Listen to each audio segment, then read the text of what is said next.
Assalamualaikum warahmatullahi wabarakatuh. Selamat pagi, siang, sore, dan malam, teman-teman semua. Di sini kami kelompok satu yang beranggotakan Fikri Ramadan, Rio Ramadan, dan juga saya, Syasha Yunda Lestari, akan membahas mengenai Product and Order Management. Baik, yang pertama kita akan membahas input produk dan juga display produk. Di sini kita pergi ke dashboard terlebih dahulu, lalu di bagian WooCommerce, klik produk, lalu tambahkan produk, lalu masukkan nama produknya,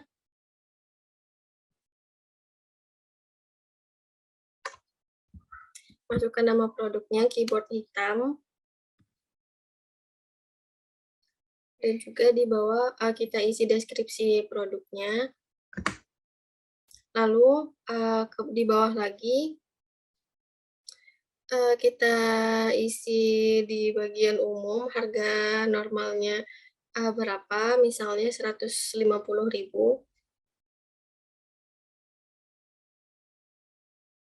Lalu untuk kategori produknya, contohnya wireless.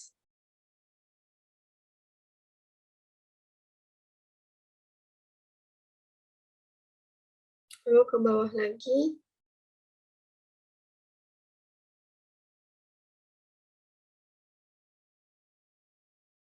untuk ke atas sedikit, untuk inventaris. Nah, di sini kita bisa kelola stok. Kelola stoknya coba di checklist ini. Nah, di situ kita bisa atur jumlah stok yang kita punya, misalnya ada 5. Lalu bisa isi ambang batas stok tinggal sedikitnya itu berapa, misalnya 1 aja. Lalu untuk pengiriman, coba di pengiriman. Nah, di sini kita isi beratnya, misalnya 1 kilo deh. 1 kilo untuk dimensinya, panjangnya sekitar 31, lalu lebarnya 10, dan juga tingginya 3,8 cm. Untuk kelas pengiriman, tidak ada kelas pengiriman. Udah lanjut, untuk kita akan mengatur gambar produk terlebih dahulu di gambar produk sebelah kanan. Nah, di sini karena kita belum punya gambarnya, jadi kita unggah berkas untuk memilihnya di file di device kita. Lalu cari gambarnya.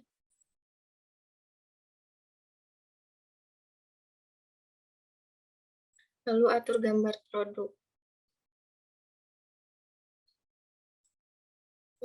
Sudah, kita simpan perubahannya di atas terbitkan.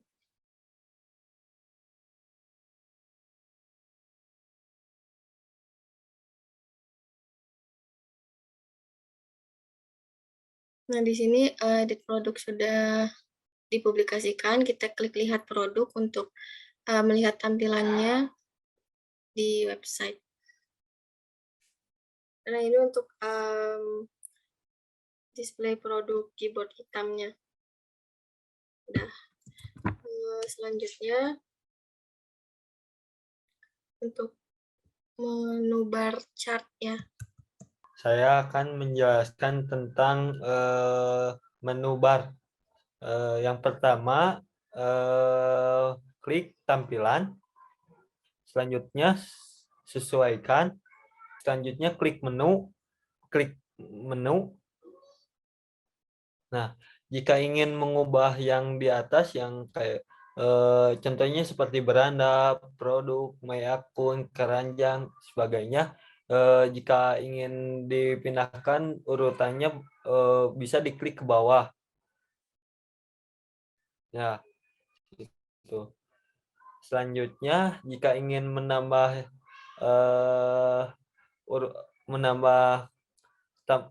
jika ingin menambah yang di atas, bisa klik tambahkan item, ketik sesuai yang diinginkan.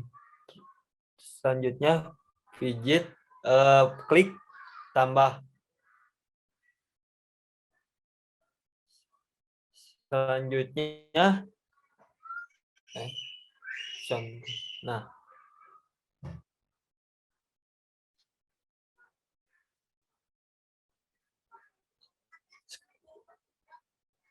sekarang terlihat terlihat yang contoh yang ingin ditambahkan itemnya.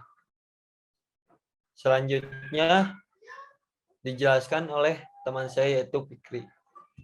Baik, terima kasih Ryu atas kesempatannya. Di sini saya akan menjelaskan mengenai currency switcher atau pengubah currency.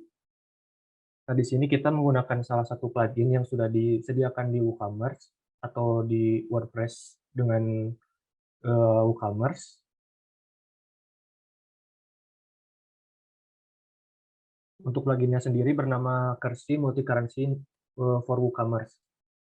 Nah, di sini jika kita sudah memiliki plugin ini, kita tinggal melakukan setting terhadap pluginnya untuk mengatur currency apa saja yang akan kita masukkan.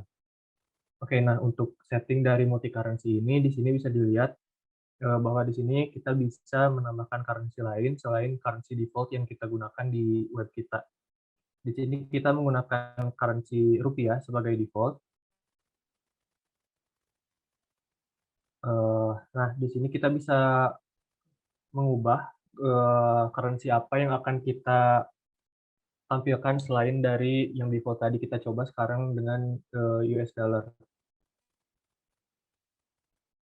Nah, untuk memperbaiki dari rate dan exchange fee ini, kita perlu untuk menukar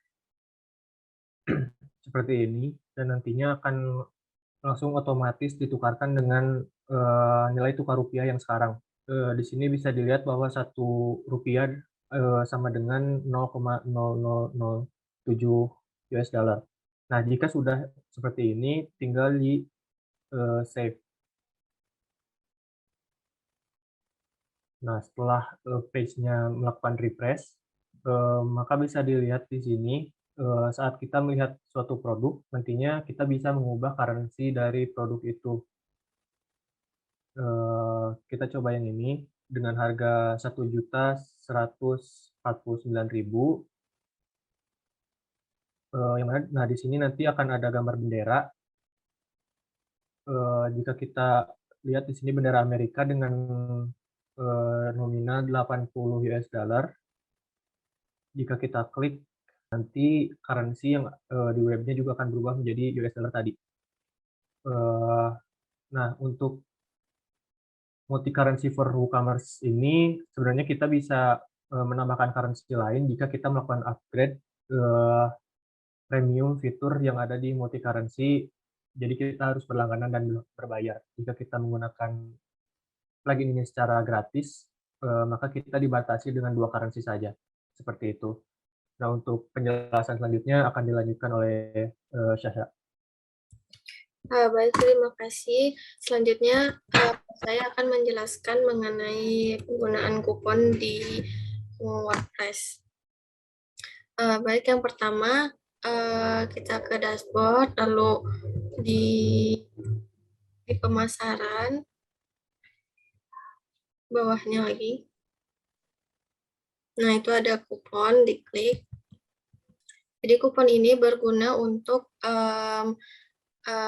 ketika ada promo, lalu kita memasukkan kuponnya, mendapatkan pengurangan harga. Nah, di sini kita untuk menambahkan kuponnya, kita klik tambah kupon, lalu kita membuat kode kuponnya sendiri, misalnya contohnya Valentine 14. Lalu kita atur data kuponnya di bawah. Nah, tipe diskonnya ini misalnya untuk persentase diskon itu, jadi diskon yang diberikan itu dalam bentuk persentase. Lalu untuk diskon keranjang tetap itu diskon yang jumlahnya sudah ditetapkan untuk satu keranjang, dan juga diskon produk tetap untuk diskon dengan jumlah yang tetap untuk setiap produknya. Di sini kita contohnya menggunakan persentase diskon saja. Sudah diklik, kita masukkan jumlah kuponnya. Contohnya misalnya 40% di jumlah kupon. Lalu untuk tanggal kadaluarsa kuponnya juga bisa diatur. Misalnya kupon kadaluarsa pada tahun 2022, 28 Februari. Nah, itu lalu kita terbitkan jika sudah selesai. Masukin ke keranjang salah satu dari produknya. Contohnya produk yang ini kita masukin ke keranjang satu. Lalu kita masukkan kode kuponnya, Valentine 14.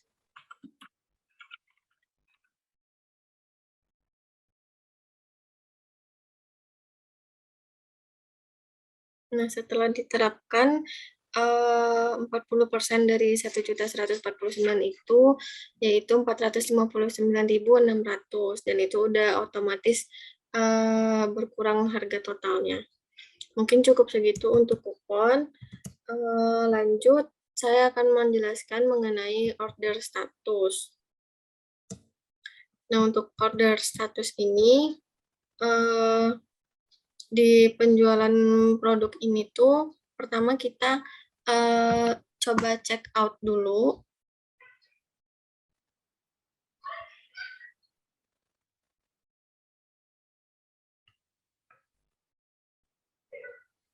Nah, di sini kita masukkan data nama kita, negara, dan lain-lainnya. Lalu kita buat pesanan. Jika sudah sesuai semuanya, kita buat pesanan. Nah, di sini ada pilihan juga, tapi di X saja. Nah, selanjutnya untuk merubah status pembayaran konsumen, itu pertama di dashboard itu, di WooCommerce-nya ada submenu pesanan.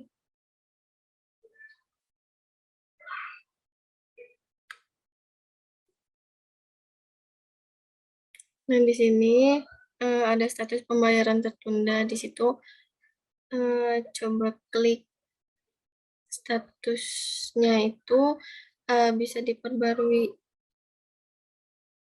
Nah, untuk statusnya itu ada checking payment atau sedang diproses. Contohnya apabila dia sudah membayar, maka pesanan sedang diproses. Dan lalu kita perbarui. Selanjutnya akan dijelaskan oleh Fikri mengenai delivery fee automation.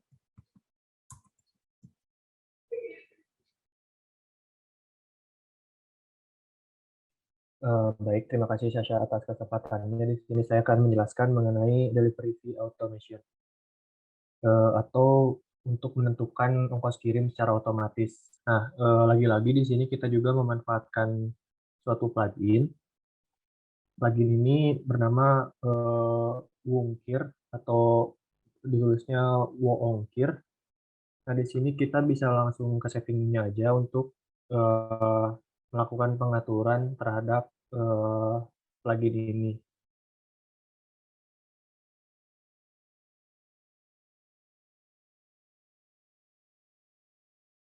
Ini pilih Woongkir, lalu tambahkan metode pengiriman.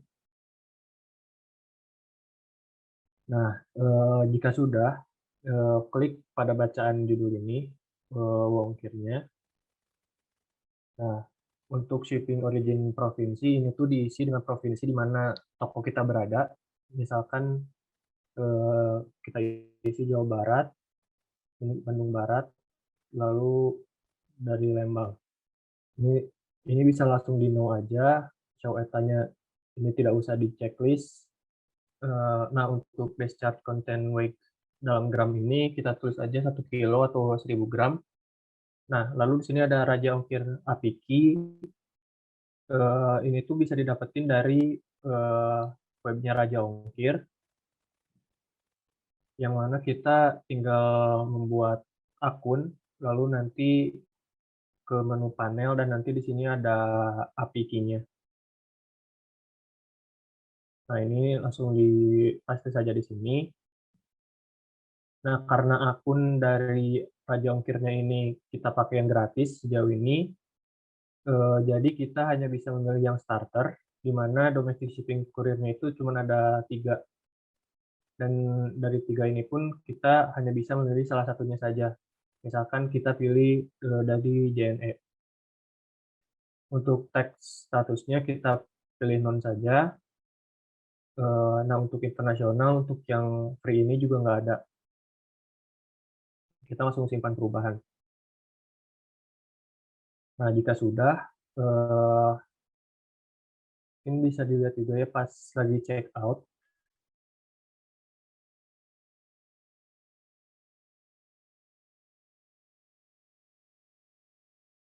Nah, jika sudah, plugin tadi itu nantinya akan memperlihatkan ongkir seperti ini dengan pengiriman JNE, terus sampai dalam estimasi waktu 1-2 hari, dan nantinya di sini akan muncul ongkirnya. Ini juga pastinya akan otomatis jika kita mengubah alamatnya di sebelah sini. Mungkin sekian materi untuk delivery via automation, dan sekarang saya akan lanjutkan dengan materi payment automation. Nah, untuk payment automation kita juga menggunakan plugin. Di sini plugin yang kita gunakan adalah plugin dari Midtrans. Ini Midtrans WooCommerce Payment Gateway, yang mana nantinya Midtrans ini akan mempermudah kita, di mana dia akan menyediakan berbagai macam metode pembayaran yang nantinya akan terintegrasi dengan akun bank kita. Nah, di sini ada beberapa hal yang harus kita isi dalam pengaturannya, seperti merchant ID, environment, client key, dan juga server key. Ini bisa didapatkan dari jika kita telah membuat akun di Midtrans-nya. Nah, untuk merchant ID dan sebagainya itu bisa kita dapatkan di bagian setting, lalu akses key. Nah, lalu untuk bank yang terintegrasi nantinya, kita bisa masukkan di sini. Jadi nanti semua transaksi itu akan masuk ke akun ini. Nah, jika sudah, agar ini kan namanya juga automation payment ya. Nah, agar menjadi automation, kita masuk lagi ke setting, lalu configuration. Nah, nanti masukkan web kita di sini. Nah, tapi karena kita sekarang saat melakukan presentasi ini menggunakan localhost, jadi payment notification-nya ini tidak bisa dimasukkan karena kita tidak memiliki domainnya. Nah, tapi kemudahan dari penggunaan plugin Midtrans itu ada di saat checkout ini.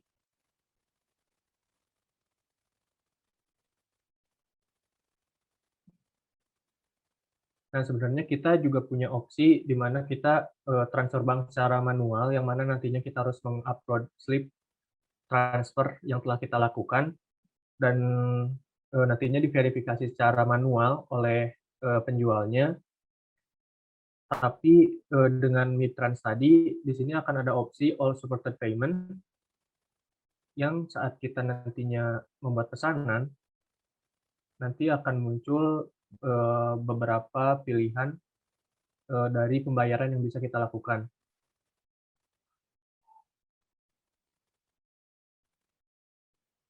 Nah, dengan Midtrans tadi, kita bakal memiliki beberapa pilihan pembayaran seperti credit card, ATM atau bank center, GoPay, ShopeePay, BCA QuickPay, OctoClick, Danamon Online Banking, Indomaret, Alfa, Akulaku, dan juga UOB Pay. Nah, nanti kita tinggal pilih salah satunya saja. Nah, nanti saat Pay Now ini akan muncul QR code. Mungkin sekian untuk penjelasan dari kelompok kami. Saya serahkan kembali kepada Syasha. Terima kasih. Mungkin cukup sekian presentasi dari kelompok kami. Semoga bermanfaat. Wassalamualaikum warahmatullahi wabarakatuh.